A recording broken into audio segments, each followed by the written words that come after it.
If you've got a leasehold property to sell with less than 80 years on the lease, I've got 2 words of advice for you. Don't panic. Now, that's not to say that you won't face some challenges perhaps along the way. So here is my guide to trying to cut through the complications of selling when you do have a short lease. The first thing I'd say is get a good estate agent on board. You're going to need it. You need to be working with someone with knowledge and know-how. They're going to be able to help buyers look beyond what might seem like a huge obstacle at first kind of glance. I urge you, look for a PROPERTYMARK registered agent, and there's a link with this episode to help you achieve that. PROPERTYMARK agents have above industry standard training and qualifications. That's definitely what you need in this kind of a situation. But let's cut to the chase. What exactly counts as a short lease? Most leasehold properties are flats and come with anything from a 99-year to a 999-year lease when they are first sold. The lease, of course, means that you own the 4 walls of the property you occupy and everything within it, but not the land it's built on, nor the whole building if your flat is part of a block. It's the freeholder who owns the land that the block sits on. So in theory, if your lease ran out entirely, your property would revert to the person who owned the ground that it sat on. The clock on the lease starts ticking down the moment you take it on.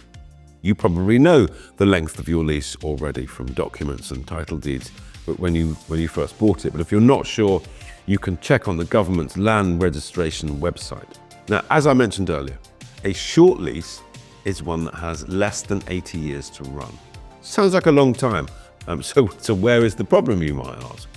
Well, the main sticking point is that potential buyers might have difficulty securing a mortgage. And that is because most high street lenders dislike short leases, simply because the property will fall in value as the length of lease drops. For instance, a home with, say, 70 years on the lease could be worth as much as 20% less than one with a 99-year lease or longer than that.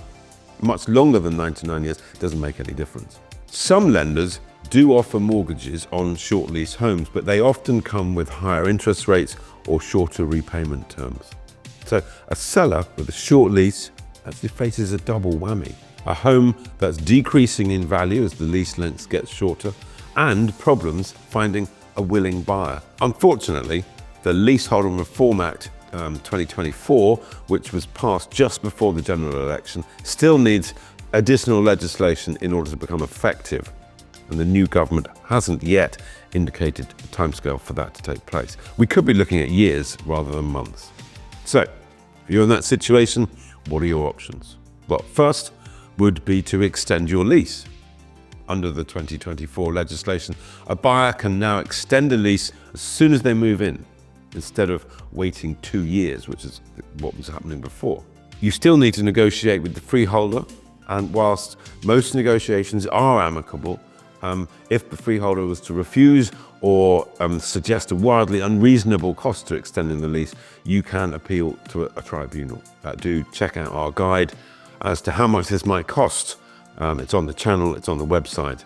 But one of the main factors is going to be what's called the marriage value. Marriage value is basically how much the value of your leasehold property will increase as a result of extending the lease. Because property values start dropping once you dip below the 80-year mark, anything longer than this tends not to have a marriage value, whereas if the lease has less than 80 years to run, the marriage value is split. I'm talking in general terms, it's split 50-50 between the freeholder and the leaseholder. I hope I made that clear. It is quite complicated. Your second option is to simply take a hit on the sale price and leave extending the lease to your buyer. Auction can be a popular route to sell if you've got a short lease.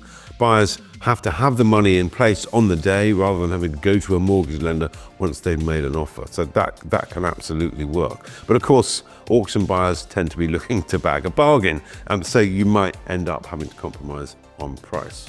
Swings and roundabouts. Another option would be to buy the freehold of your property yourself. If your flat is in a block, purchasing the freehold or a share in the freehold needs other owners to agree to do the same. It might be impossible. if you can't manage to do that, if other owners can't or won't. It's not a quick fix either, as the legals can drag on for months. Finally, you could seek a so-called quick buyer. There's more of these abound at the moment, and they're typically investment firms with funds. So it's a commercial enterprise, they don't need mortgages, and whilst they must be members of either the Property Ombudsman or the Property Redress Scheme, it's important to remember that they are not estate agents. They won't be trying to get you the best or the highest price. They are buying organisations looking to make a profit. So they'll want to buy it at a substantial discount. Bear that in mind, but it can at least get you out of a fix if you find yourself in one. All these options, they all have pluses, they all have minuses. The important thing I think to remember is that there are options. There absolutely are options. For more expert advice, please do subscribe to this channel and hit that alert button, and I wish you all the luck in the world.